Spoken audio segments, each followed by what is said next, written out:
Doesn't say we're live on YouTube, so I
we could hear audio from the game and not just.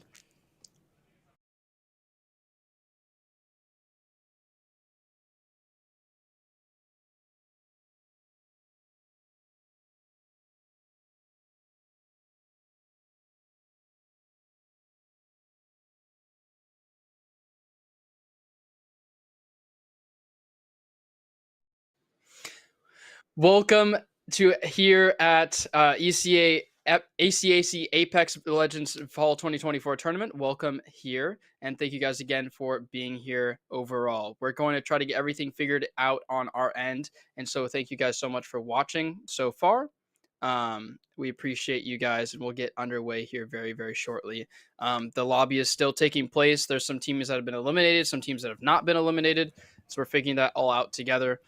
But overall, we're trying to get some things figured out. We don't have audio for a little bit and whatnot, but we're going to get underway here right away. This is the mega map here. And this is where all the teams have been dropping around. As you can see, the storm is currently closing down. Some members of certain teams, you're like, oh, I see that color. That's my favorite team on the side. I don't see them on the mega map. Well, they've probably been eliminated. Sorry for you. But Cat U Apex is one of those teams that have been dominating so far this tournament. And we see them in the top right there, rotating into Donald and their squadron. And so we'll see how this all works out. 16 squads left here in what looks to be the closing round of closing circle of round 2. Very interested to see how how much more of these 15 squads. AWPE just got eliminated, but I am interested to see how these teams are going to manage having so many different squads within such a small proximity of each other. I mean, it is what I like to see. It does make the game a little bit more interesting, and I just want to see how these players are going to adapt to that. But something I did want to point out here is that very consistently, we have been seeing compositions that either have a Pathfinder and a Gibraltar, and then a variation of any kind of legend on top of that. Some teams are running the Bangalore, as we see here from Southern Miss, or some teams are running the Lifeline, as we saw from Purdue earlier, and from GFU. So I'm very interested to, see how these, different clashing or these same legends clashing are going to come together in the end. I just got to say, though, that Bangalore's had a, this is completely unrelated, but they've had a Mythic before, or whatever it was called, an Apex, but now they got Ion Karambits? Like, that's a Valorant thing. What is that doing in this broadcast here? I guess Bangalore has it's a universal one. You know how like a universal one, right? Like, you know how like they had that's the Buster Sword and stuff like that. Yeah, they're all that's new, yeah. Some new universal stuff, and it does come in a lot of variations of colors. I was seeing like there's a pink one, there's a green one, the blue one that we just saw from that Bangalore. That's fire. Yeah. All right, Purdue, though, rotating in here. They got 2 shield tank style legends on their team, and we haven't seen too much of them this tournament. They've done a good job in the other broadcasts, and we've seen them a little bit on this one, but I'm excited to see how they play out. Looks like Old 8th is getting knocked here. Ren Dragon, though, with some beautiful flatline fired shots, supported by Saknam. They're now in a cage of despair if they get hit with these stuns. Now they're going to decide if they have to push through this. Nice fly camera POV here now. All of them are in the building because this Bangalore ultimate is stun, damage, and sadness and despair. Now these smokes hoping to get those rotations inbound. The Newcastle utilizing that shield to hopefully get out, but Lazy Kapoo getting some knocks there as well. Oh, Lazy Kapoo is kind of popping off here with PAL knocking out UMT Maroon. Quite unfortunate, but as we see here, the Kaiser Soaring is going to be pressed from another team shooting them from around the map. We also have Schreinder? Yeah, Schreinder. Schreiner. And it does look like there's just going to be a cornucopia of individuals coming down and trying to, take control of this fight here. And it's just a lot that's been going on. This is a good look at the brand new Lifeline Ultimate. Have not, played enough Apex to, see this, but a quick Sentinel shot onto this Newcastle, not being able to connect, going to get knocked by the Ring. However, their teammate is going to trade with the 301 into the Storm. It is going to be a 2v1 situation, and they are going to get knocked here. Unfortunate from Schreiner and the Saints. Both teams getting knocked out by just being pushed out of the Storm. That is quite unfortunate. Quite unfortunate indeed, but yet, UB Varsity.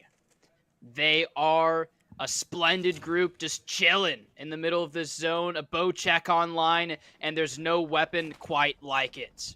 Cat U in a good spot overall, just chilling on this mid-ground area, nothing too crazy, not a high ground. And POW, their team on the low ground. We thought that game was washed and nobody played it anymore, but POW, they're still back. Yeah, and Cat 2 Epex is, lying in wait somewhere around them. Very interesting to see, but also kind of nerving. Cat 2 is a very, very strong force to be reckoned with within this bracket, and also did put up pretty big numbers into last season. But this is going to be a fight around this Gibraltar Shield. It does look like it is going to be a 1v1 situation, and it's going to be I'm Dragon ABR coming on top, but it's eliminated fully with the grenade from downtown. That must have felt good. That's that holy hand grenade. That was fantastic. From downtown till you're in a box. Absolute legend, whatever that team was. But those bubble battles are fantastic to be watched. I can't wait for more of these Gibraltar, Newcastle bubble fights. They'll be very interesting. 7 squads, though, remaining. 18 total members of those squads. And still some upgrades to be had. Gibraltar still has that ultimate, but this building will be a nuisance for Mercury. Yeah, yes, it will be, and I'm very interested to see how they are going to be able to maneuver themselves to get into a position that is going to be, advantageous as they're moving into the zone. As you can see, they don't have a lot of advantages here. Being that they are going to be very close to the edge of Storm. They could rotate back here, but that puts them into another spot that isn't the best. Could wrap around into this building that is right in front of them. However, there's no way to know if there's anybody in there or not. And even if there isn't anybody in there, people are definitely going to think that, this is going to be a place that we need to take. So it does look like they're going to be ready for an engagement, but not just quite yet. We're going to look at the top over here. A lot of teams are trying to feel each other out. A lot of loot boxes, or death boxes, excuse me. Bow check in the hand of Huax Willin, trying to see if he can hit some pop shots over here onto this other team. But yeah, nothing too crazy so far. Just a lot of shield breaks every now and then, some poke damage, but it's going to be a lot slower than, I think it was like 8 teams that just got wiped out within one storm circle. So I'm very interested to see, how that come about. I completely agree, and it looks like WFU, they're eliminated by. See you guys in the next lobby. But overall, now Mercury getting some unfortunate situations happening. They had those knocks, and now the bubble coming in later than I was in middle school. It is just unfortunate timing there. And so I hope these teams realize that this high ground Southern Miss team is in the Apex Predator spot. This is where you want to be if you're in this lobby, the ultimate high ground. But a couple doors have been blown off, and it is Nade Central if they utilize their utility by the other team that, interestingly, had that bow check. Now the Havoc, having some havoc there on that building, and they're figuring out how they can get some damage here, maybe a knock. But again, like you mentioned, this is the grand final stage for ECAC's Fall 2024 tournament. You need 3 or 5 advantages to be able to get these teams eliminated without a third party. And these teams are already thinking there's 6 squads left. This is a small circle. Any fight we take, it needs to be a quick one, so we're ready for the next. Absolutely, and it is going to be very interesting to see how this circle is going to be closing in the next 25 seconds. ultimates are being popped online right now. You can see the Pathfinders trying to position themselves into better places. You get the Gibby ults back to back here. I do believe another one was just sent down here. Yep. There are 3 teams next to these drums here, and I do not know where the other teams are going to be rotating to. It does look like they might be some people over there by the tree waiting to get fought, but there's going to be a fight here with Cat2 Apex. Bangalore Ultimate is going to go down here, but I do not know how that is going to work into the side of Cat2, as the Bangalore ult is just going to go right on top of them. Maybe they're just trying to get some poke damage from the people on top of them. Does look like it might have worked here. Playing these knockdown shields very slowly here. Nobody's out of the lobby yet. A lot of knocks, but nobody's quite there yet. We still have 6 squads in this final circle, so I'm very interested to see how they're going to do it. Gibby with the ult accelerant here. It's very stressful watching these play out. I agree. I couldn't agree more. It is so stressful to be in these situations, and the ultimate accelerant is very helpful, yet it's not enough. Again, 5 squads still left. A couple duos within those squads, and very eager and waiting for any moment to strike. And I like this high ground team, Southern Miss, really wants, if they decide to rotate into this next zone early, to not be shot in the derriere. And so now they're getting this fight to take place more on their account. The bubble battle taking place. Nice headshot from Thales. Will there be a knock on either side? It's just one member of that squad remaining, and UB Varsity takes that squad wipe. Unfortunate. Southern Miss was a force to be reckoned with in the fact that they did get knocked here. They did get knocked pretty high up onto the placements here, but it was also, something very interesting to see is that how dominant that they were in these weeks leading up to this, and now that they had to take a little bit of a back seat, maybe they weren't in their comfort zone. Maybe they just weren't really used to waiting it out. Maybe they wanted to be a little bit more aggressive, but due to the new, nature of these comms, they needed to take a step back and say, hey, we need to reassign ourselves into different legends and see how we need, to adapt to what the meta is currently to have the greatest possible chance of winning. Absolutely. UB Varsity is in the really good spot, though. We're taking a look again at these teams. And again, UB Varsity is the team to look out for here. Bow check shots going to be really, really nice. And then Flexo also has the ultimate again. Bangalore ultimate utilized, almost would say, a little bit too early. And it might just be a solo. No, it is 3 squads remaining, 3 full squads. This is an absolute crazy end game. Newcastle ultimate coming on to play here. Shotguns galore, stuns happening everywhere.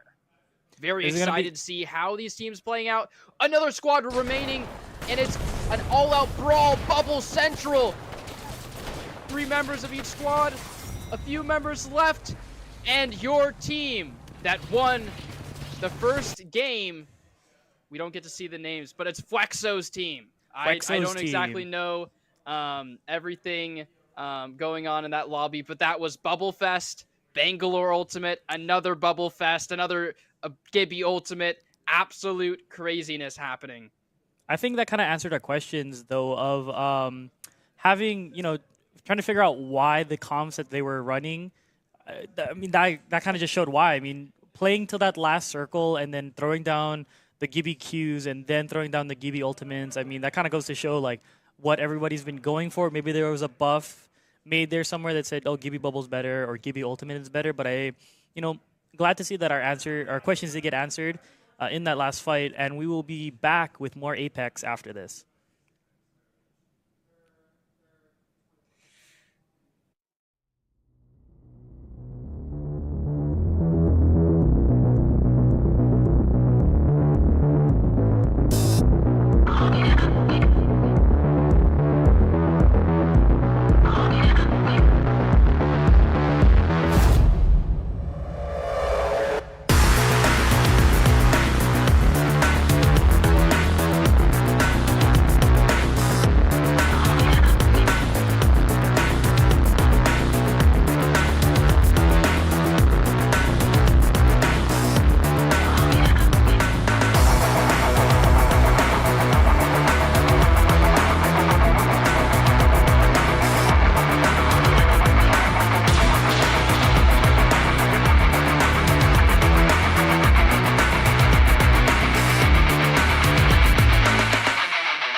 Welcome back again to the ECAC Apex Legends Fall 2024 tournament. I'm here again with Saucy, the man, the myth, the legend. How's it going? And how have you been enjoying the Apex broadcast so far? Anything crazy you've seen?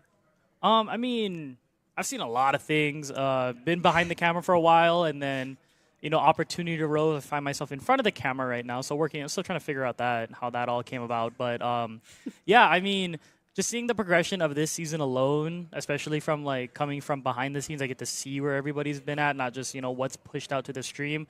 I think a lot of people underestimate how much these players grow in terms of like composition, like team composition, but also just like you can tell who's taking the lead without even knowing like what the what the Discord call sounds like. You can tell who's calling the shots and who's making the plans, and seeing all these players growing and being quicker, being faster, shots are cleaner, aim looks sick. Like I think it's very interesting just watching the progression of it all, and then seeing what teams cleaned up their act enough to make it to the playoffs. Absolutely, and I'm excited again to see these teams.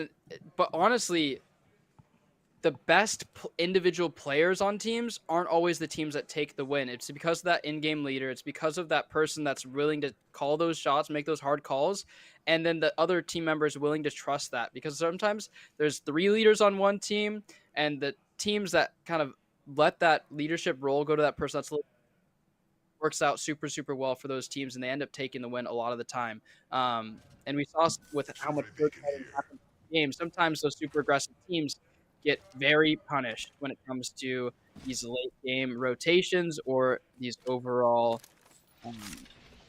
circumstances where, I mean, we're playing, again, the best in this ECAC broadcast tournament. You can't disrespect these players. They all got here the same way you guys did. And so you have to be willing to kind of take your foot off the gas pedal on occasion here. Absolutely. And I kind of wanted to bring attention to like what you said there. Like, you can't underestimate the little guy. Like I wanted to bring attention to like what just happened in the recent ALGS scene where, I think Space Station Gaming was the team to take it, but they weren't even one of the first teams to hit match point. And out of nowhere, they hit match point and then they take it, I think, in the next game or the game after that. And, that's it. They're the champions. So it is very interesting, seeing how these players will progress throughout this, and trying to see like, when like you said, when is it time to step on the gas, and when is it time to pull on the brakes a little bit.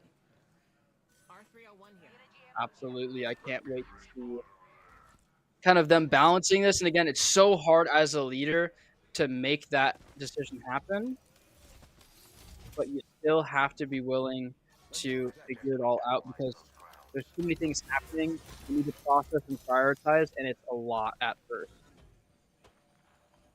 Absolutely. And it does look like they... Oh, never mind. They're about to get into engagement here, but it looks like they just wanted that extra loot there. Pretty slow so far.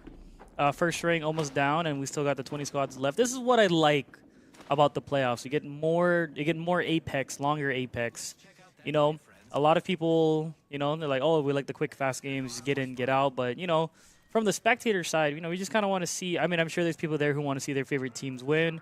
For me, I just want to see what team makes it the farthest, and then going back and saying, oh, they did that to do that, and they got farther because they played this better. A little bit of RNG, but a lot of those split second decision making really does go the distance. Absolutely, and I'm excited to see again these teams make those decisions and figure out the consequences or the thrill of the action. But honestly, as a spectator, I've watched Battle Royales for years on end. And the main thing I want as a spectator, and maybe you'll be with me here on the audience side of things and say, I agree with you, PT, I agree, is I want a absolutely filled end zone.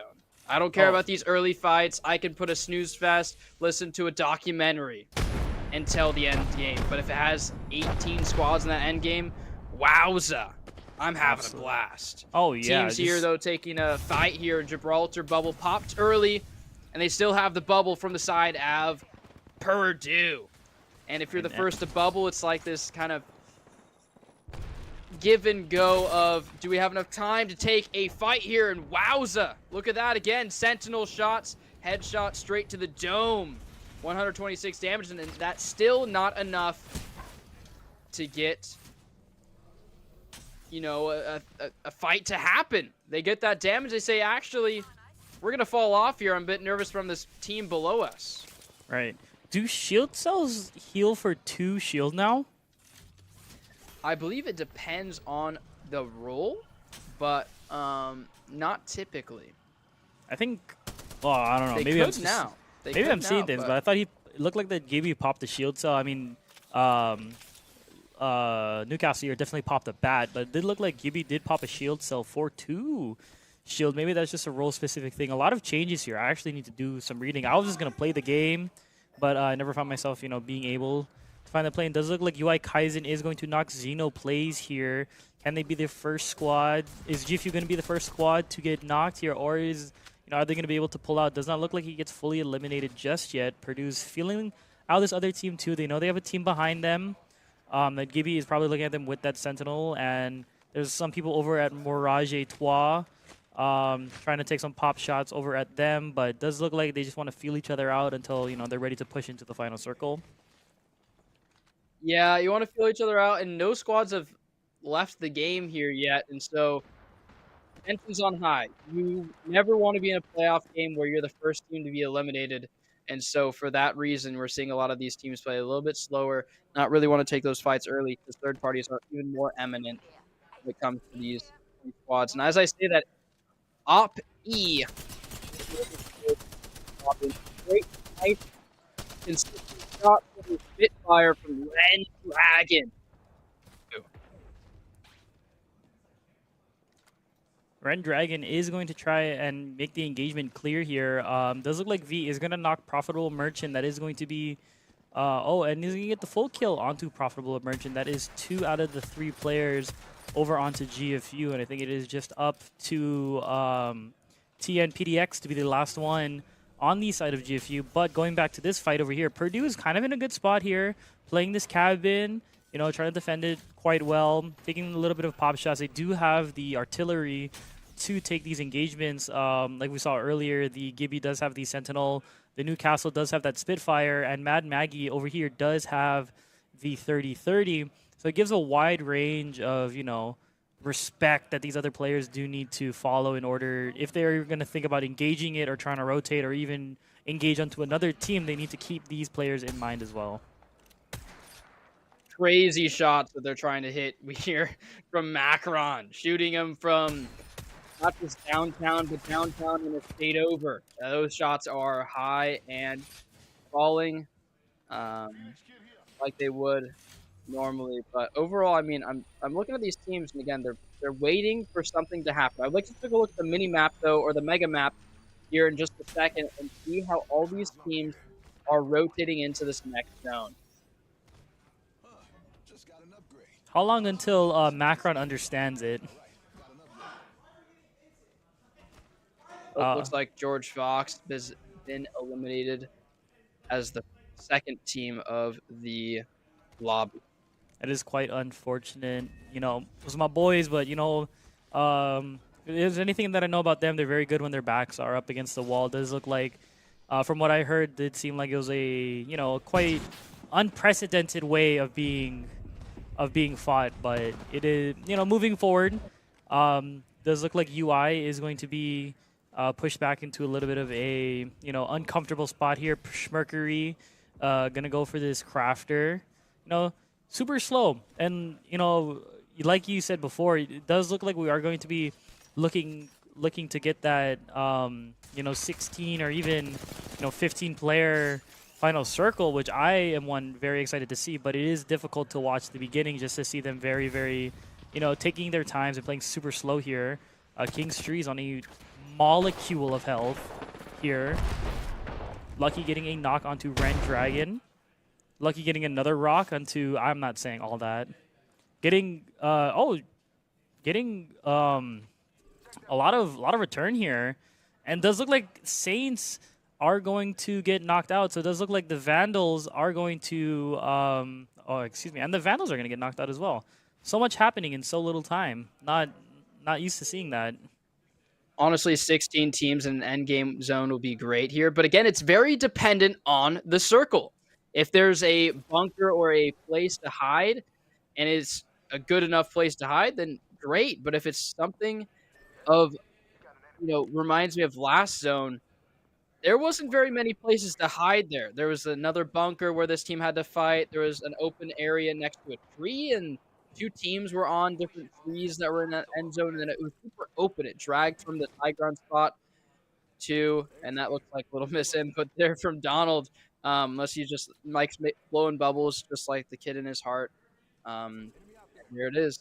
But at the end of the day, this zone pretty a lot of places to hide as long as teams aren't hard contesting each other. There's a lot of angles that will be vulnerable. I'm very excited to see if this endgame zone is at least 12 squads. That would be lovely. Absolutely. I think my favorite one is watching those final circles that like end up in like the city or something with the buildings having multiple levels. Very interesting to see just how, how close but how far certain players are away from each other, and very interesting to see just like how they would play that out. I would be absolutely starstruck. I would have no idea how to compose myself if I found myself in that kind of predicament. Yeah, I mean multiple levels, and then it pulls up to this little corner spot. And your way of exiting the building is like, the roof versus there's not a door here. I have to go back, wrap around, take like 2 seconds of damage. Oh, hey, dog, man. Oh, Your poor. team is really trying to help you out here, man. Hey, shout outs to Thoric and Rydug Star trying to, get their buddy back into the storm before he takes too much damage that they can't heal. They don't have the lifeline Q to, fully heal him up back to health, but it does look like they're going to get it. Oh, golly, what a storm for them to pull, for them to be at the edge and then have it end at the complete opposite side of the map. Does look like USM Thalos is going to get the knock onto Discount Ops with the massive shots, and does look like V is going to get the knock onto Kimchi Jige. And it's going to be a 1v3 situation with this Newcastle, and it looks like OSO is going to be eliminated, placing them at 15. And that's that Thales or Thales. I've always called him Thales. But that guy has been consistent on this broadcast. On Southern Miss overall has been one of the dominant teams thus far this fall 2024 tournament. We didn't see them too much last year, but this year they're really making a name for themselves, and I'm really excited to see how they end the game. Are they going to be the team that takes it, or will they just be a kill leader for now? It does look like Southern Miss is up to their usual shenanigans of fragging out majority of the lobby that they come into contact to. I mean, among them, I did see what could have been at least 8 to 9 kills. I know at least 7. Thales had 4, and then his Newcastle his Gibby had 3. I don't know if their other teammate did get any, but it does look like. I mean, I wouldn't doubt it. Maybe the other teammate's just right behind them in terms of kills. But it does look like Thales is going to be the kill leader for this lobby as of right now. And does look like Ren Dragon and the rest of those guys are going to go on a rampage as well on the side that they're on. It's going to look like Purdue is going to be eliminated by Thoric Sphinx. It is a bloodbath, and we're not even at the end of round 3. How about we reposition over there? Yeah, not even round 3, and this zone is packed full. I'm very excited. But again, look at these buildings. If we took a look at the top left corner of our screen here, we see that next zone is green, so we know where the next zone is going to occur. And those buildings are big, but there's not much in them to hide around. You can't really share a building here. And it looks like Cat U goes down, one of the teams that were dominant last year. And it seems like they're either struggling a little bit this year, or they lost a couple of their core members, or maybe just an off day. But nonetheless, we see Purdue, one of the other teams that has been a shining star this year, taking some shots onto those teams. But they want to stay at range because, for the most part, 6 of them are all sniper rifles with shotguns. But if they get close enough, it will be enough damage. A Gibraltar ultimate popped. Admiral Macron trying to heal up here. The resurrection happening from UB Varsity, but it's not enough. That Mad Maggie ultimate somehow making its way up the mountain, doing incredible damage with thermites, but now this third party underway. Purdue healing up. Another ultimate happening here from the side of an enemy Gibraltar. The bubble is able to occur very soon here. And Southern Miss, a team that we've noticed is a high kill participation team in this lobby, but they're deciding, hey, there's a team that just took our high ground. We need to start rotating here because this is not safe, and we do not want to spend time fighting this team and then rotate. It is just all too much. All right, and you know, it must be such an ego check to have these, you know, Southern Miss almost being, I think they're the only team that has almost full red in the entire lobby, and that has to be something that they just need to, other teams need to respect. I don't know if they were paying attention to the kill feed or not, but it is going to be very interesting to see how these other teams are going to be playing around that. As Southern Miss is going to be the top, in my opinion, right now, the top force to be reckoned with, especially just with how dominantly they can play these games out.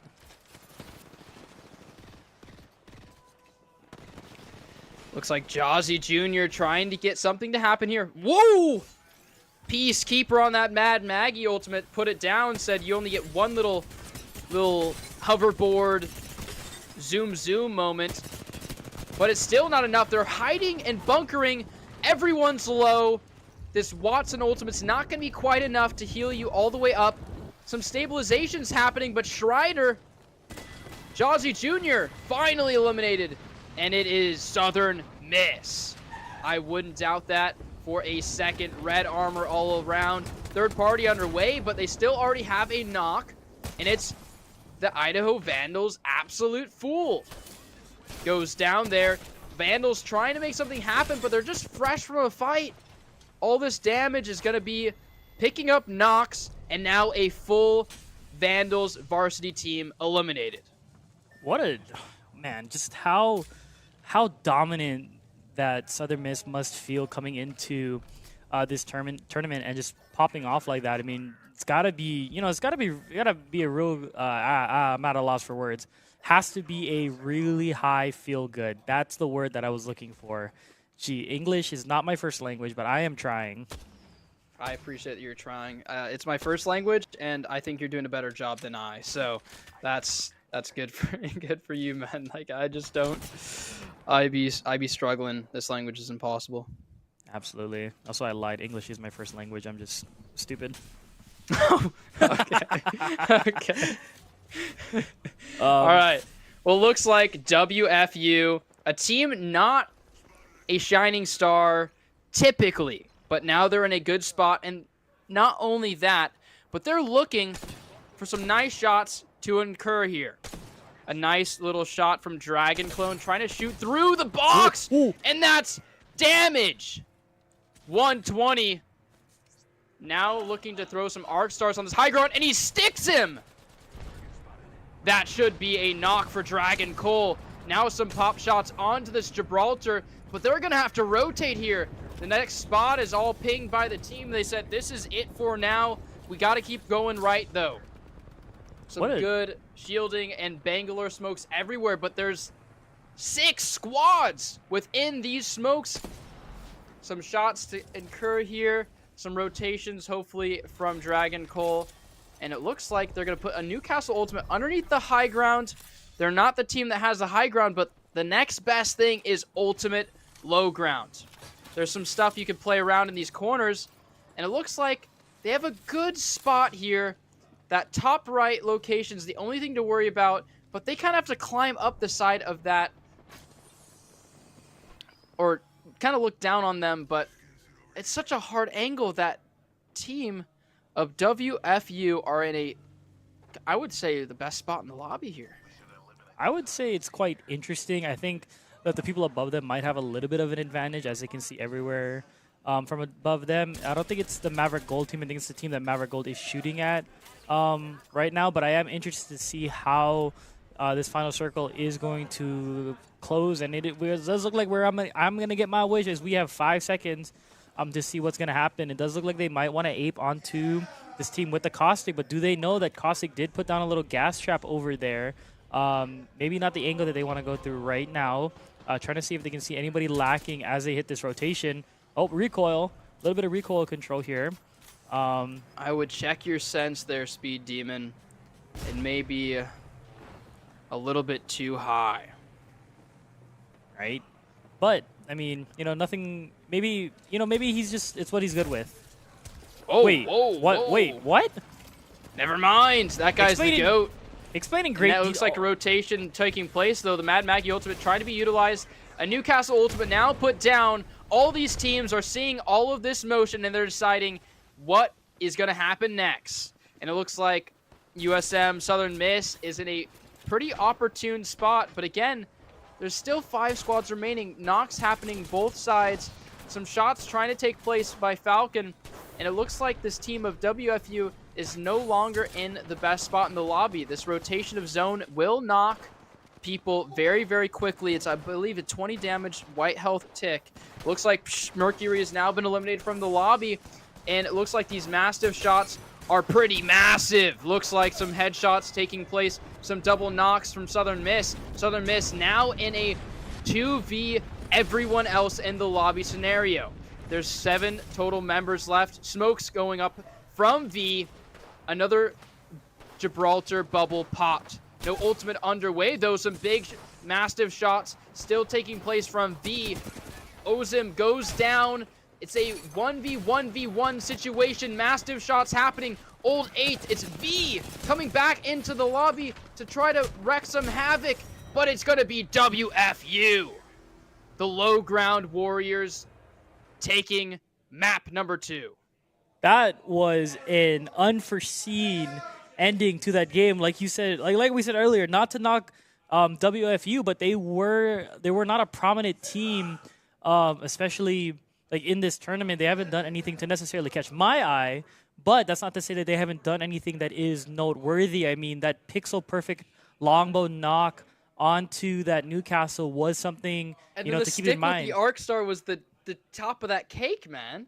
He was foreshadowing. They were like, hey, you better take a look at this is what we can do, and we're going to take it all the way. I mean, knocking a team like Southern Miss out at the 3rd, but, oh, man, good stuff, good stuff. Good stuff, and I believe we're going to be taking a quick break for just a moment before we move on to the next map. And so I'm really excited to see some more Apex action. We'll take a look at those replays and get right into that break.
Welcome back again, and we're getting right into the action. And one thing to note is we have some of the updated scores from every game so far. And so I want to give you guys some of that information. So I'm going to read it from the 20th team to the first team in the bracket, and then we'll get it as a graphic at some point in time, and we'll get that all announced to you. Oh, we do have it. All right, perfect. Looks like AWPE, we've seen them eliminated early, both games. So that doesn't surprise us.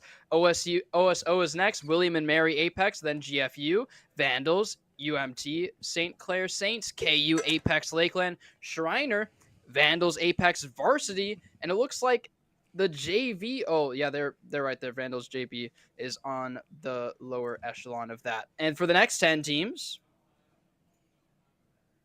we're going to have Pish Mercury, Maverick Purple, Kaiser Uni Sorting, Maverick Apex Gold, Cat U, WFU Apex, Purdue Apex 2, UB Apex Varsity, and to no one's surprise, Southern Miss Intel in the number 1 spot so far.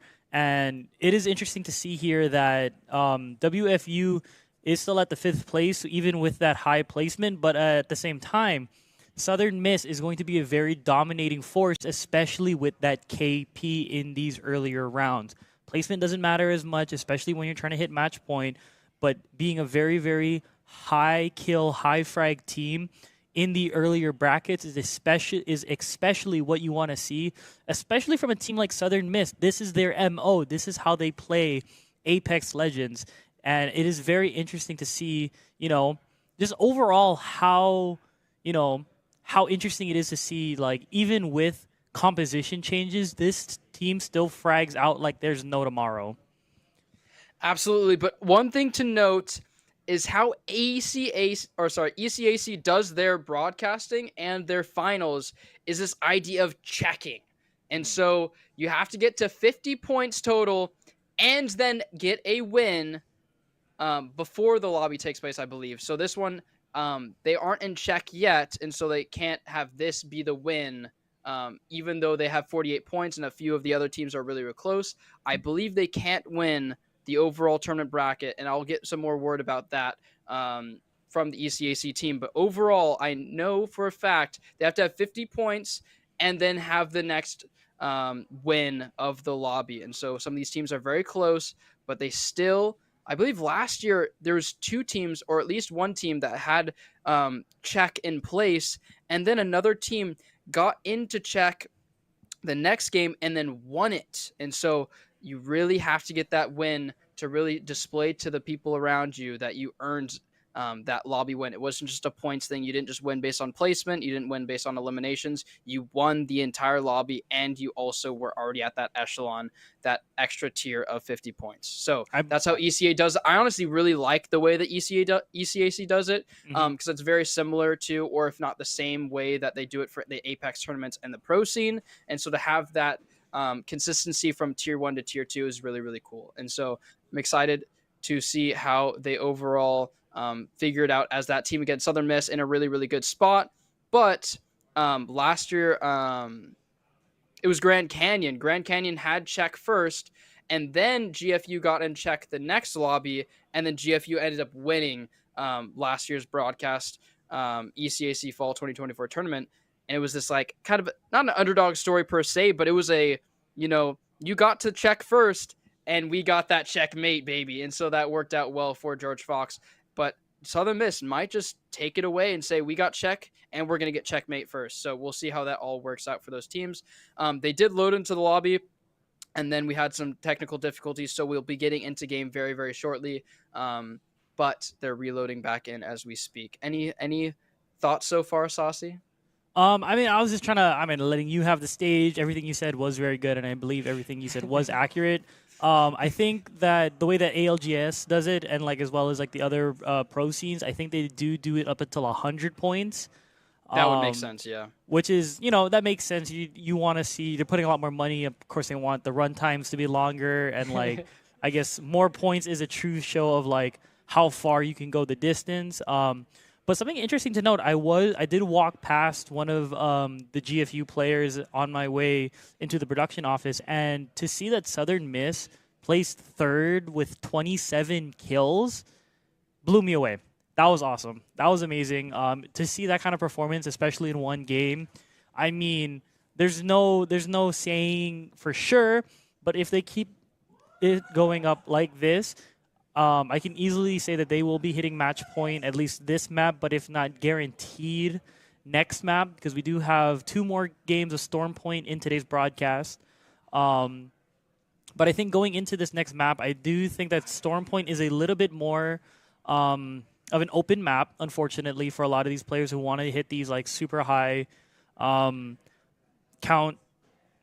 Oh, excuse me, a lot of these high high count teams. There we go, high count teams. Final circles, but unfortunately, we're gonna be delayed a little bit longer. I just got told that we are going to be waiting a little bit longer, but I mean, we're still here. We're still talking to you guys. We're still having fun. I mean, not a lot of people I would rather be, broadcasting here than with my boy PT Loser, the GOAT, my mentor. Thanks, Saucy. I'm excited to get into some Apex action, but one thing to note, I want to kind of let you guys know this a little bit because I had a little bit mixed up. But if they actually get to check in this next lobby for Southern Miss or other teams, right? Who knows? The rising star of the bottom 20 gets 50 points in one game somehow, which is, I don't think it's possible, but, it could be. Those teams still get in check. And so in this lobby, we could have 3 teams that get to that 50 points echelon. And then whoever of those 4 teams, 3 teams, or whatever it is, win this lobby, it could be over in this next lobby. So we will see how that all plays out. I doubt it, but I don't want to cast or curse anything, so I'm just going to keep it neutral and say it could happen. And so we'll see in this next lobby. If it is a check during the match, oh, they got 2 eliminations, great, or oh, they got to the certain placement points, now all they got to do is win the lobby. It's very likely for probably, I think, 2 of these teams, especially taking a look at the points here, Southern Miss and UB are up there. But again, Southern Miss with that 27 KP is insane. So we'll see here shortly. I don't think any team is close to check other than Southern Miss in this lobby. So a lot of these teams really have to push up on this KP. But overall, we're going to take a quick break here for everyone here at ECAC Apex Legends. And remember, all of our replays, whether they're last week's or the previous, they're all brought to you by Advanced GG, the best gamer supplement out there. I've tried it myself. It tastes like liquid gold. We'll see you guys in a bit.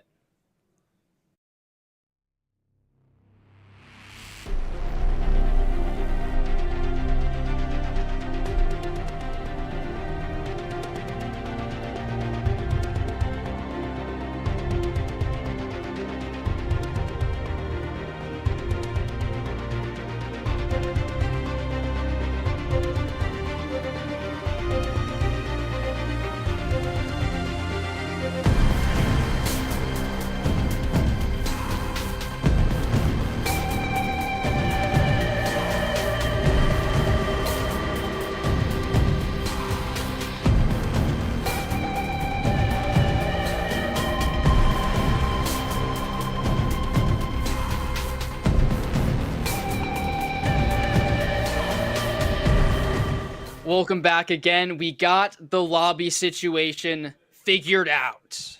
We're all ready to get into some Apex action. Do you think these teams are going to take a lot of changes to their kind of front of everything that's happening, or just say, hey, chalk it up to unlucky, go next, all good, all good, all good, and just keep playing the same Apex they've been playing last week? Or is this the grand finals and you got to just figure out, hey, let's go Lifeline now.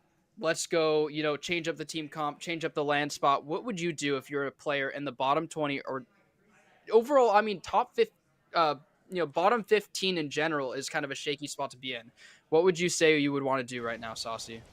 I think at least me as a personal player, and I obviously will be wrong for this, but me personally, if I'm in this like bottom 20 situation and I look at my team and I go, hey. They look at me and they go, hey, what do we got to do? What can we change? Just make the call and we'll do it. I'm saying we all just, go super fast legends and run one support legend and just ape the entire lobby. I mean, as much as we can, just try and get the KP up, and with that, if the higher the KP, the higher the placement is going to be. So I'm thinking, maybe pull a little bit of that, but I can also understand like maybe the play slow tactic, let teams come to you and just really play for those placement points. But me personally, I don't have the patience for that. I say we, full send it, and it does look like MS and MNSU Purple might be in a full sended situation. Schlams is in a little bit of a, predicament against another team. I'm very interested to see how this fight is going to play out. Unfortunately, we do not have an angle on it just yet. It looks like MNSU Purple, I believe they're in the bottom 10 of teams. And I cannot wait to see how these teams make these adjustments that like I mentioned. Maybe it's, we've been rocking with the Mastiff and the Hemlock. Maybe let's go RE45 and, the P2020, the best guns in the game, right? Who knows? Maybe it's the gun. It's not me, right? Let's have that disassociation of what's happening in the game. Let's just be like, it's not me, it's the game. Let's just play that denial card. It's a place to be as an prior esports player in my past. I just, the best thing to do, blame the game, but never blame your teammates because that's actually not good. But now we're going to take a look at Purdue here. They've been doing pretty good overall. Good eliminations, but it seems like they haven't been sticking around too long for the end zones. Yeah, and I think it is Purdue, and then there's Purdue 2, who are in the 3rd and 4th places here. And that's got to be, a pretty good look onto the university and like the program as a whole. I can't imagine how awkward it may be if one of the teams come into fights with each other and, go into it, but it's going to be kind of funny, later on. There's a possibility of that happening, but it does look like they are going to get into an engagement here. A couple of arc stars from the Mad Maggie, trying to play it slow. Again, I know I'm going to repeat myself like a broken record, but, feeling each other out, I feel like is the way to go.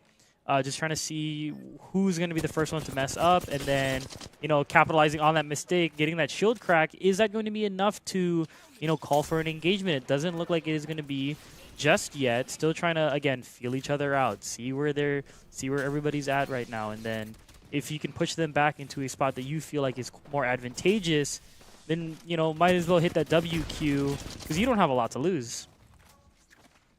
Absolutely. And again, we're seeing these teams kind of play that ebb and flow of this, Apex lobby, and I'm really excited to see what happens next. But it looks like Purdue decided to take that engagement. They got a couple knocks, which is nice, but there's still another team ready for when this fight ends. So it needs to wrap up quick. It looks like a Gibraltar ultimate now popped. The Gibby bubble coming into place. There's not a good enough spot to kind of figure out if they can really rotate or if they can really disengage here. And it looks like Purdue takes the eliminations. I believe maybe both squads were eliminated. I believe so. Was there more than one squad? I was so focused I didn't see the top right. It did look like OSO did get knocked or get, sent back to the lobby by Purdue. I am not too sure about what happened to that other team. But, I mean, if you take a look at the loot boxes here, I see 3. Should be 6 if there was another team here, but I guess I'm just not seeing it right. But as we, cater on to the next part of the map here, USM, just trying to get it around. Southern Miss, it's an inspirational type of team. It does look like they're going to keep the same team composition, which I think is really interesting given how a lot of team compositions do change frequently due to map picks. But I guess there was a patch that went out that I'm just not aware of that makes it a little bit different. They are going to ape onto GFU here, and I'm interested to see how this team is going to fight such a dominantly, just really hard W key, team. And it does look like they are going to get into it right now. Xenoplays is going to get knocked by the Ozen boy. You're going to get fully killed by the EVA 8 here, and the rest of GFU is just going to back out, craft that banner, and maybe try to get out here. Or they might get fully aped here by the rest of USM. Yeah, USM is thinking, wow, we just got an elimination here, 3v2. We will take it. We are the team that dominates these lobbies. We will keep fighting till our every last breath. Some great damage. I don't know if it's quite a knock, though, and it looks like it won't be. Nothing in the top right of my screen here. But overall, Southern Miss, great damage and a great way to get out from George Fox. They had the high ground, but they gave it away so quick. I was nervous for them, and that nervousness was met with that elimination of one of their squadron members. And we're seeing some chat things, and so I want to ask you this question, Q. What is your favorite legend? My favorite legend? All right. I know it sounds basic, might be a little bit basic, but I think my favorite legend is probably Fuse. He's the character that I have the most time played on, and he kind of like, it's either Fuse or Ash, because coming from Overwatch and being a very I'm a DPS centric person. Those are just like the two characters that kind of fit that role of I can play aggressive when I want to, but I can also play like super far back. I think that's like kind of what the beauty of Apex is that like, especially with those two characters, like I can sit in a corner and I just launch knuckle clusters to my heart's content, or if I have an Ash, I can just ultimate into a better position and just play it better. But I think I would say Ash or Fuse, a little bit of Bloodhound. But those are definitely like my top three. If I don't have those, I'll just play the Lifeline and just be the healing, the healing squad member. But what about yourself? What's your top? Who are your top players? Well, I'm nervous first for this rotation for UI. They're taking a lot of damage, and the second that people start getting off that spot is that you start taking more damage as this team. So these shield batteries taking place here, but I'll answer that question very shortly. Southern Miss looks like they are the team that is either having this occur or they're figuring it all out. But overall, just rotations. At some point, I would like to take a look at the mega map again to see how all these teams are kind of rotating in a zone, and then I will again answer the question from prior. I played the game like way back in the day. Like there was only one map, and that's kind of the time of the Bangalore Bloodhound meta. Like everybody ran that and Wraith, and so those are the three people that legends that everyone played, and I loved playing Bangalore. I was in the at some point in time when I was playing console, I think the top 15 players for Bangalore on PS4 or PS3 or whatever it was at the time, and I actually knew the guy, and he still plays Bangalore to this day, the number one Bangalore player, and he taught me how to play the character super well, and I was like, nice. It was a great opportunity to learn.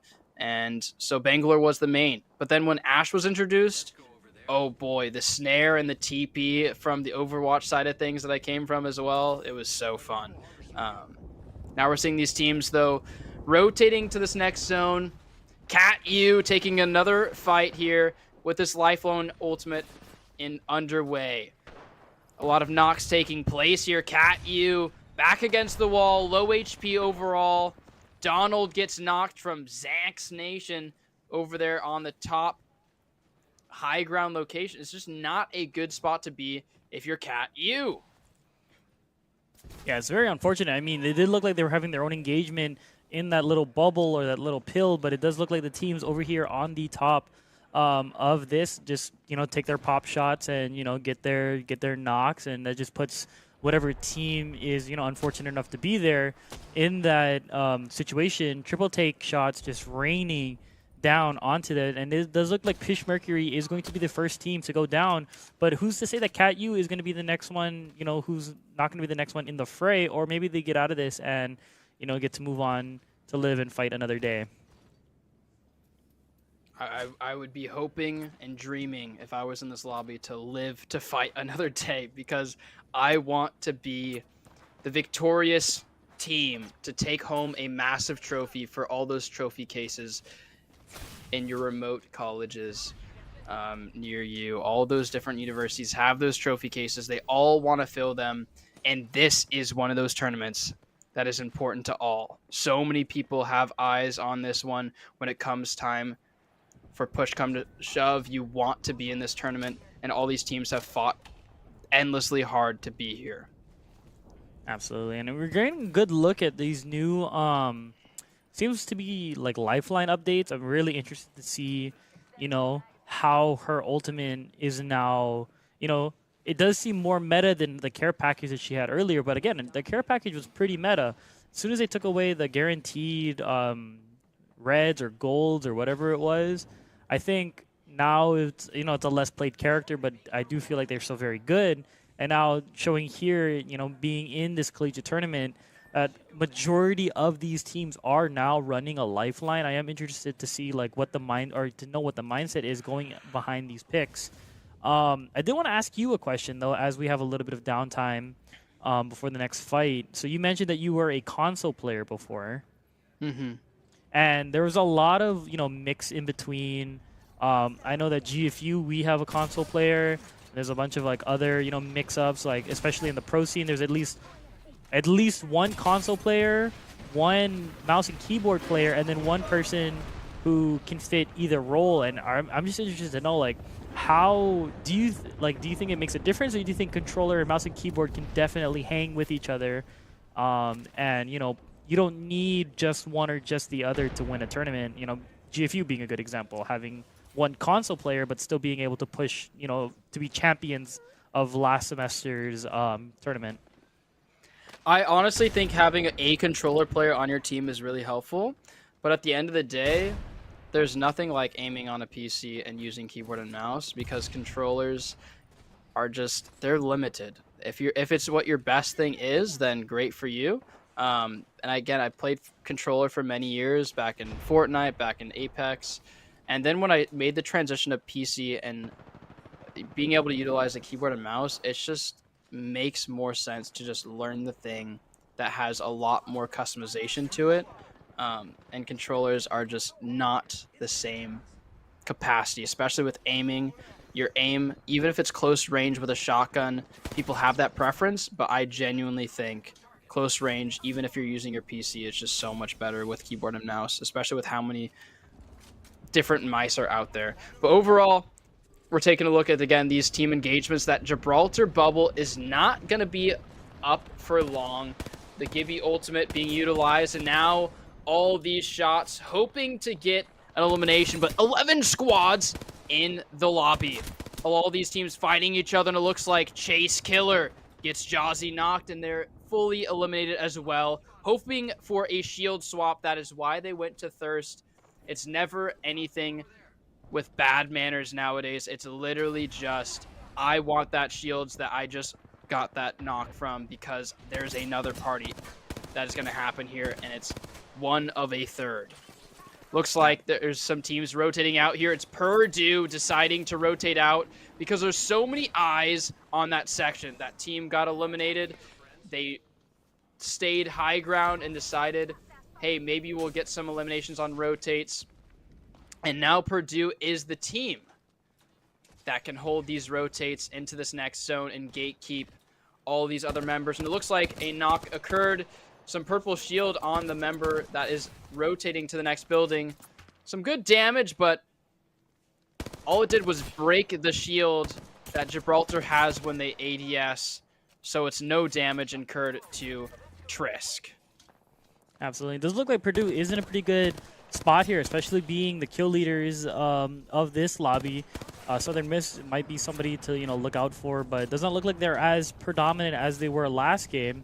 And getting a pretty good look at, I guess it's a new support passive that now shield cells grant supports, an extra shield when they use the cells, which I think is very good, especially in these later games when you don't want to use your, batteries as much, but you have those shield cells available to you. Why not pop those and give the batteries to anybody else who doesn't have that advantage?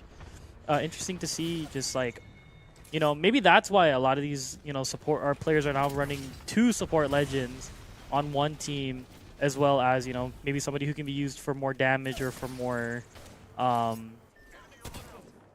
damage or for more mobility around the map. And there it is. Cat U, Shriner, both eliminated from the lobby, but at least they got to the top 8 squads. Now the Pathfinder getting eliminated, and this zone ticks. They now have to worry about that zone ticking, but it's closed for now. Gibraltar and Lifeline utilizing this beautiful ultimate that is not just, it's the equivalent of a Gibraltar bubble, but it's without the protection against this Gibraltar ultimate. It's a fun one to utilize, but it's again situational like all things in this game. Now 6 squads left, 17 total members, and Southern Miss still in the lobby. Am I surprised? No.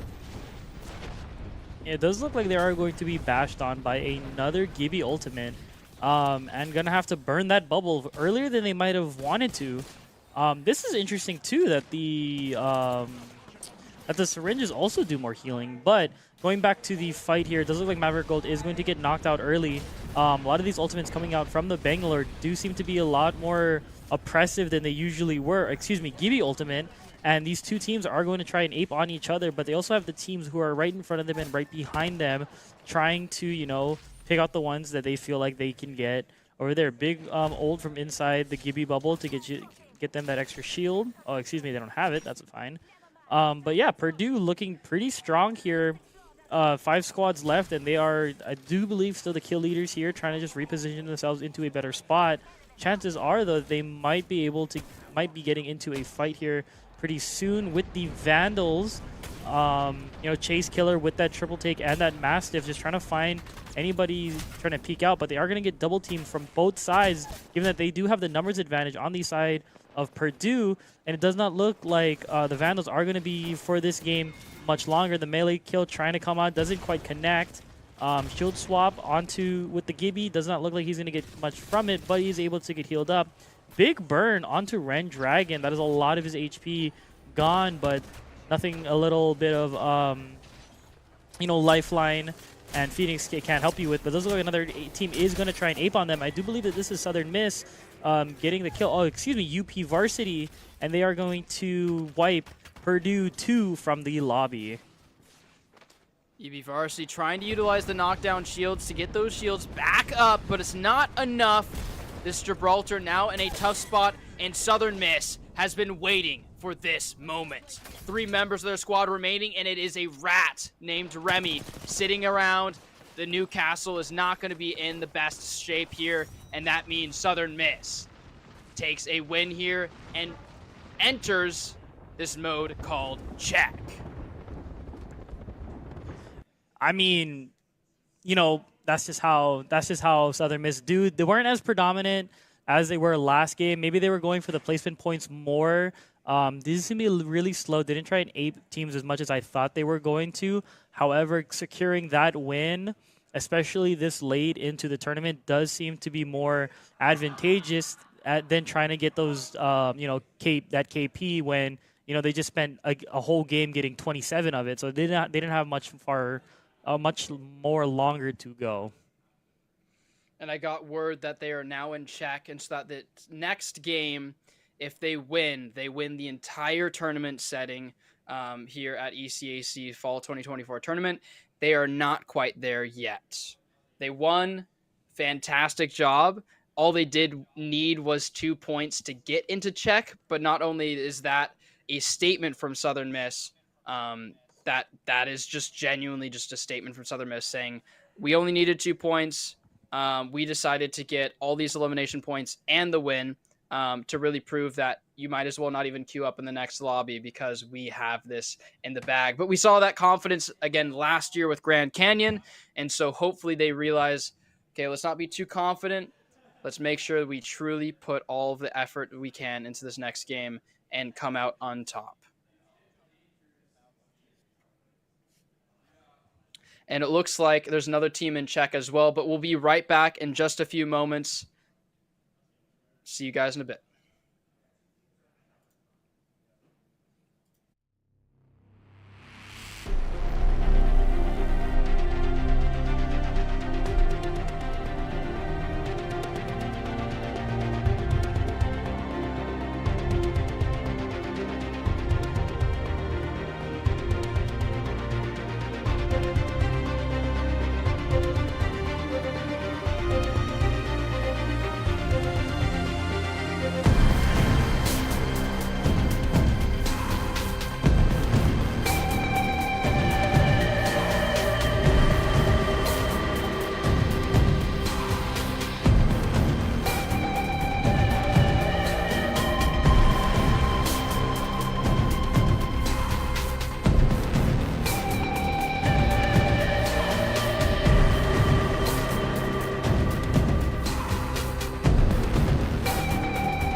Welcome back again to the Hi, welcome ECAC back. Apex Legends Fall 2024 tournament.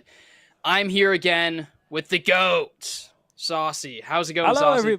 I'm doing pretty good. Excited to see one more game of Apex. Excited to see where this is going to take us. Uh-oh, that's not good. That's not good. Hold on, wait. That's not good. Input device. Input device. Input device. I think we're good. We're good? Are we good? I hear Chase, you, can you hear slow me? motion robotic voice. But anyways, Interesting.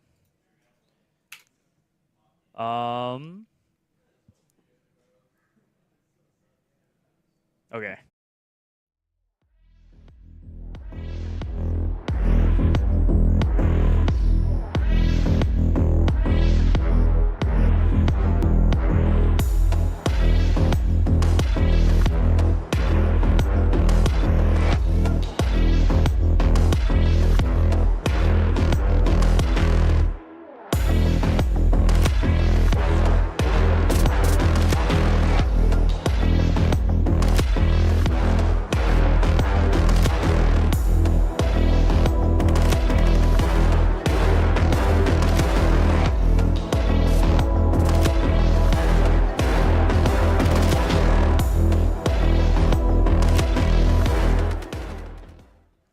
All right. welcome back I think we again to figured the it out. ECAC Apex Fall 2024 tournament. I'm here with Saucy, and we'll be getting underway into the game very shortly. We have the whole lobby filled up, and they're very excited. Both teams, known as Southern Miss and UB, are in check before the lobby. These are the only two teams that could win the tournament, and so we'll see if they take it in this next game.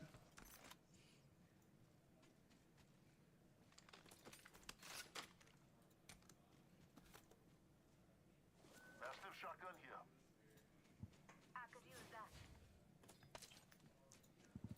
Interesting to see where this match is going to take us as we, wrap up the rest of, today's tournament. I'm not 100% sure, though. Do you know that if a team doesn't, even though they are in check, but they do not win, are we sure that there's going to be more Apex after this, or is it going to be Knicks after that, and we're just running it into next week? From what I remember from last year is that if no team wins this week, we go to another week. So it would be next week that we do the same thing, and we just keep going until a team wins. Typically, it either happens on a week like today, where it's like a lot of teams are really, really close, and then they might even win today. And then sometimes it ends up being a moment where it goes to next week, and then sometimes it'll go a third week, but it's rare. Yeah, absolutely. I do feel like, there may be a chance that we could be looking into more Apex, but, at the same time, maybe we could, maybe it ends right now. Maybe Southern Miss, pops off, and we will have our fall 2024 ECAC champions. But only time can tell. But that's not to say that these other teams don't have a opportunity to either reach check, or they are also going, or if they're able to get into a position where they actually wipe out the teams that are in check to force more Apex Legends. It'll be interesting to see how this all continues on. But overall, I'm really excited again to see how these teams work it out. But Southern Miss is that team you want to look out for. This team has been dominating so far this entire tournament, and so I'm really excited to see how they all figure it all out. Me as well, me as well. Also, welcome back. I can hear you fine now, Chase. I think needed a little bit of a system reset on my end. Trying to understand each other through warps and gargles, but now we got it all figured out now, and we are back to our full casting capabilities. Does look like Southern Miss does see a team over here on the northern side of the map, and they might be wanting to, hit those sent shots. There's already one pushed up so far ahead. The amount of confidence that these teammates have in each other to know, hey, once you take that engagement, I'm confident you can finish it out for the rest of us. I like that mindset. And again, the confidence you have in your teammate will be directly coordinated with how you do in the game. When you start eating at each other, it is almost impossible to bring it back. So you want to stay positive as much as you can. Flexo trying to get some nice shots. Cracked shield, but no eliminations from them.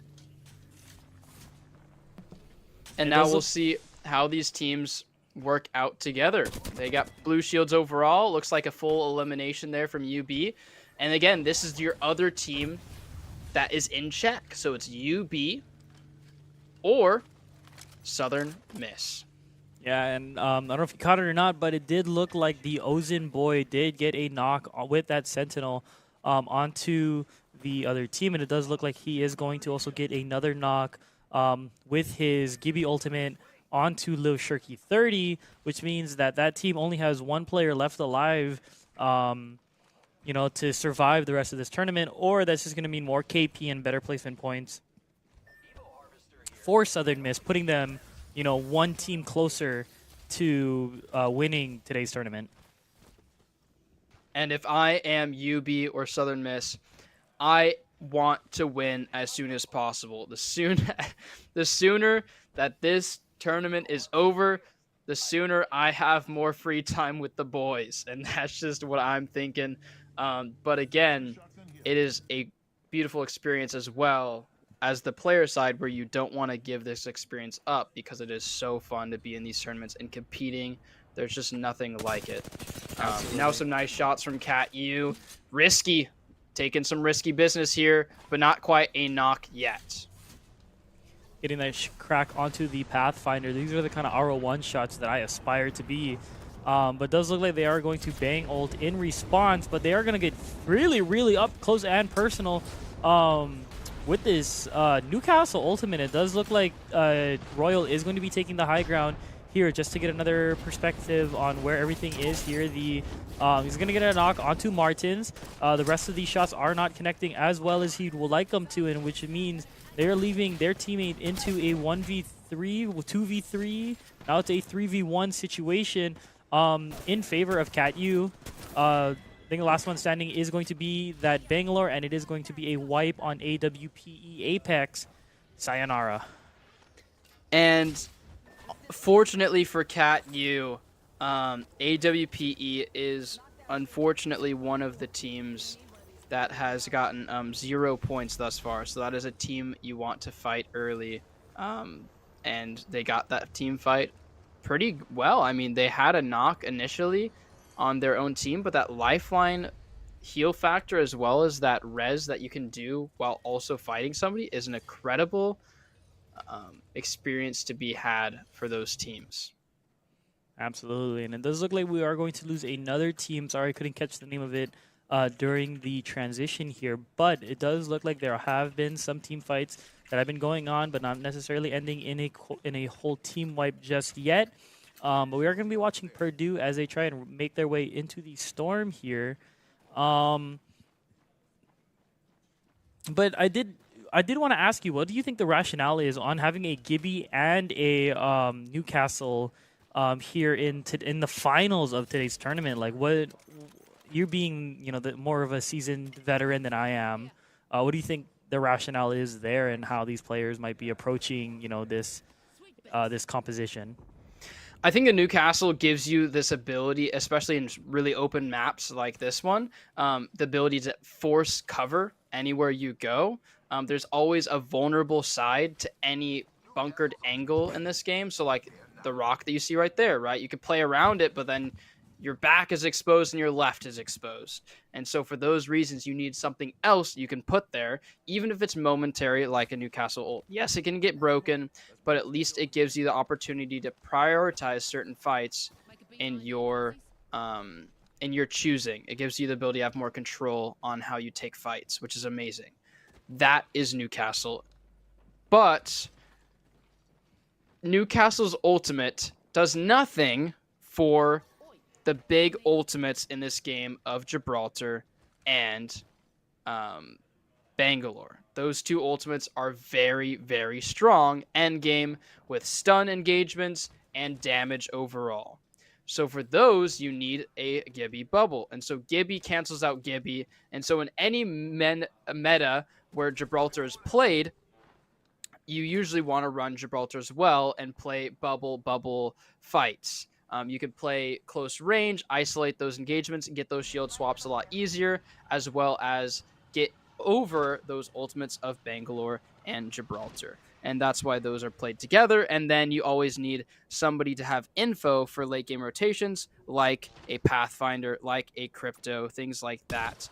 And rotations are obviously a lot more lacking when your characters are slower, like Newcastle and Gibraltar are. And so that's why you need that zip line or whatever it is when it comes to rotations. Valkyrie is just not as good on this map, and so Pathfinder is very helpful. Thank you for the insight. I would not have come to that conclusion on my own, but it's good to know. Like, I'm sure, I hope I'm not the only one. Maybe there's somebody in chat who also wanted to know of that insight, so very appreciative of that. But it does look like we are going to be, moving towards the second ring. 16 squads left, and it did look like Purdue and the Vandals were going to be fighting in that little train tunnel up top, but I'm not too sure how that's going to, carry out. William and Mary is going to be rotating as well onto the outside of zone. Does look like they are going to go into a little bit of the choke outside of the city going into the next zone. Choke is infamously known for the amount of team fights that can take place here due to its high verticality, but also the amount of natural cover that little choke or that little passageway provides. So I'm very interested to see how this is going to take. Are they going to be able to get it for free, or are they going to have to fight their way through in order to make it into this next circle? I honestly am curious because this map is pulling pretty deep for this team of William Mary, and honestly, the one thing to note about this zone is just it's going to be in the best spot on the map. I love end zones in this location near the frost portions of this map. It's just so fun. So many different places to fight. So many places you want to avoid fighting. But overall, it's a great balance of interior housing and kind of this exterior way to brawl on Apex. And so looks like Flexo's getting some damage here, supported by Lazy Kapoo, and it's not enough for a not quite yet, but we're seeing some ultimates utilized, and looks like Shriner goes down overall, fully eliminated from the lobby now. Nice shots, 40 damage from Lazy Kapoo. Now they're going to take some space here, hopefully. Headshot, but still not enough to engage. They know there's multiple teams in this area. They need a knock or two knocks and a quick team fight for it to make sense, but they're going to decide to push in and at least take some space here because they can always go back to their location where they had the high ground and they had zone. They want to push in a little bit here. Kaizen gets low, an absolute fool, being the latter half of their name there on that rotate. Some nades taking place here, hopefully getting some finishes, and it looks like Absolute Fool will get fully eliminated from the lobby for now. Still potential res, but unlikely. Kaizen's rotating with the fists in hand. Not many options left for Idaho Vandals. Yeah, it's an unfortunate pick there, but I mean, like I said, as soon as you see, not a lot of opportunities for you to be sloppy, especially on like a game of this high caliber. You cannot afford to be caught out lacking like that, and unfortunately, Absolute Fool, like you said before, acting out the latter half of his name. Not to knock him, I'm sure he's a great player, but I mean, maybe they can make a little bit of a redemption for Absolute Fool here as they find this Horizon, who's just out in the middle of nowhere, does get the knock onto Kimchi Jjigae, is going to get the full finish on him to get the, it does look like UI Kaizen is going to get knocked by USM's very own Ozen, the Ozen boy. And does look like we have a little bit of a rat here on the side of OSO. I mean, not much you can do there after your two teammates do get knocked, and especially by a team like that. Ozen boy is going to get that full finish onto UI Kaizen. And now we're just going to have to wait it out for a little bit. Catchu waiting in this little tunnel over here, trying to see if they can make that rotate out through the other side. I know that this spot over here might be something that might be worth looking for, but not too sure how it's going to pay off, but it does look like Southern Miss is going to fully eliminate OSO.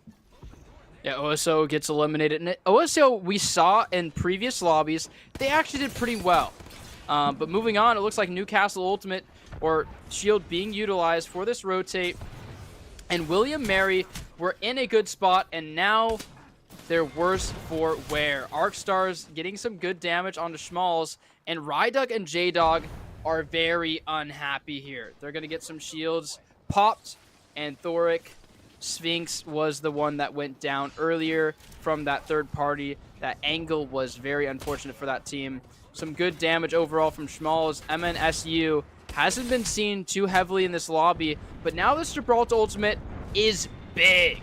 Big damage there overall. Now Gibraltar in a corner, gonna be put down, and another Gibraltar being the one to res their team. Mercury being able to stabilize here, and GFU in the lobby in a good opportune spot, but 11 squads remaining, and one of them is again Southern Miss. Yeah, I mean, Southern Miss, just knowing that they still exist in this lobby is going to be very taxing, especially on the side of GFU, not necessarily knowing, how far it is going to be. Vandals actually are going to get completely knocked out of the lobby. Profitable Merchant is going to get that knock onto Rydug Star with the 301, taking him some more pop shots onto the ones above the ridge over there by that Newcastle Ultimate, and just trying to see how well they can prioritize this spot. Looking at all the teams rotating out here, trying to see who's going to be in the most, profitable position to take advantage of, as a lot of the zone is going to pull in favor of GFU. They just have some people in their way. UMT Maroon is going to get knocked out. Profitable Merchant taking some more pop shots over by this other team who looks like they try to be stabilizing. However, it's not going to go unpunished, as there's other people trying to shoot him in the back, trying to get that knockout, but it does look like he's going to pop the Lifeline Ultimate and trying to give themselves a little bit of extra space here and a little bit more of a, a place to poke out. Maybe they're going to take advantage of that evac tower here as this other team is going to try and pop out. Fueco is going to actually knock USM, the Ozen Boy, on the side of Southern Miss. So that's going to be a very, very big, ape opportunity, knowing that Southern Miss is down numbers. And if you want to play more Apex, you need to get USM out of the lobby as soon as possible. And UB as well. And it looks like OCO gets knocked by Thales, and Thales gets an elimination on Fuexo. So Thales is probably going to put that Resurino on that member of his squadron, the Oxen Boy, forgetting his name right now, but the Ozen Boy, sorry. And he is going to get rezzed, or they're going to get rezzed and kind of stabilize here. But Cat U in a good spot. They have good shields overall, and they have the Newcastle Ultimate if they start getting damaged fairly heavily. They really want this high ground location though, but that is where George Fox already is, but maybe they're not anymore. Yep, it is the University of Idaho Vandals getting a fight with George Fox, and guess who's there? The Ozen Boy and the squadron known as Southern Miss. Yeah, it did look like UB was also taken out as well, so this is going to be a life or death situation. It does look like Maverick Gold is going to get knocked out on the side of Pish Mercury as well, but I think that something to understand is that now that UB is out of the race, it is up to Southern Miss to play it out, and they are full reds and just fully in control of this side of the map, and it is going to be a 3v3 situation. However, a big shield advantage onto the side of Southern Miss, and there's another team that is unaccounted for. Could be a single rat hiding somewhere, we don't know, but it does look like they are going to just be in full control of this lobby, and it does look like the favor is going to pull into their hands.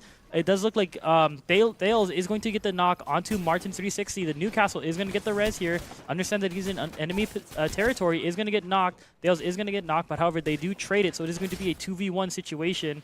And it does look like this other team is going to be coming right above the ridge to try and get the third party. The Ozen Boy is going to go for the res, but it does not look like it's going to pay off, as this other team is going to come in. Southern Miss does get one knocked down, two knocks down. Push Mercury coming in for the win, and it's going to be Push Mercury for the final kill. We have more Apex Legends coming in these upcoming weeks. That was heartbreaking, I'm sure, on the side of Southern Miss, being that confident, having, check and knowing that you are on the road to victory to get a Absolutely. knock in the final fight. No, going for the res, but that other team lying in wait. You know, BRs are a game of rats and rats and rats, and sometimes being that rat paid off. I mean, you took a 3v2 situation that looked really bad if Mercury were to take that at face value, but be waiting for them to take an engagement and knowing that the probability of one of them being down was very high to then engage on that and capitalize off of it was very well played on the side of Mercury. I absolutely agree. And one thing to note is that you phrased it as confidence. And I think that is absolutely correct. Southern Miss wanted it to end today, but guess what?